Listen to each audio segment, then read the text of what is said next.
Para sa dugang ang mga balita sa Negros, kag panay mangin kaupod ta, si Adrian Prietos. Adrian?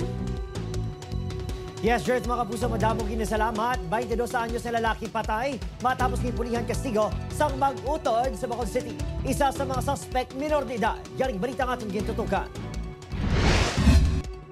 Abisa nagtambag pa, wala na nasalbar ni Lola Girlie ang kabuhi sa ngapunga si Jude Andrew Lorca. 22 anyos, matapos ng pulihan kastigo sa mag-utod niya si Alice Jessa. 24 anyos, kag manghod sining lalaki niya 17 anyos sa ilang lugar sa Purok Marapara, Barangay Bata, Bacolod City, Lunes ang hapon. Pasensya ako, kaya wala ko kaapin sa imo. Permita ka ginapinan, pero wala ko sa mong kaapin sa imo. Kaya duwaan nag-aatake sa imo. Matapos ang pagpangkastigo, ginhingagaw padala sa ospital ang biktima apang gindeklarar nga dead on arrival.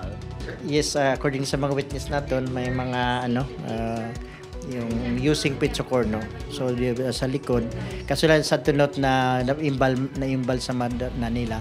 So we're not able na mag-request ang atong autopsy.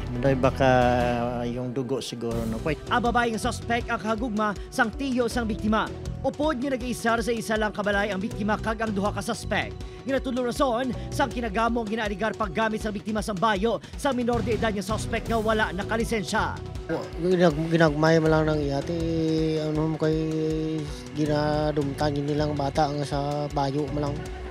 Samtang, ginapreparar ang kasong homicide, ginkustudiya sa Police Station 3 si Alias Jessa. Gin-turnover naman sa Social Development Center ang minor de edad nga suspect. Considering na isa ay minor, so ipadaan natin muna sa proseso din. Just the same, inquest din sila ang dalawa. Gitinguan sa GMA Regional TV nga magkuang bayad ng suspect apang wala ini naghatag pahayag.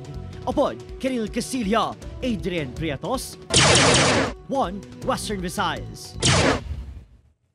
Bantayan, driver sang salakyan nga nag-hit and run sa magpakaisa nga lalaki nga nakamotorsiklo sa Haro na aresto na.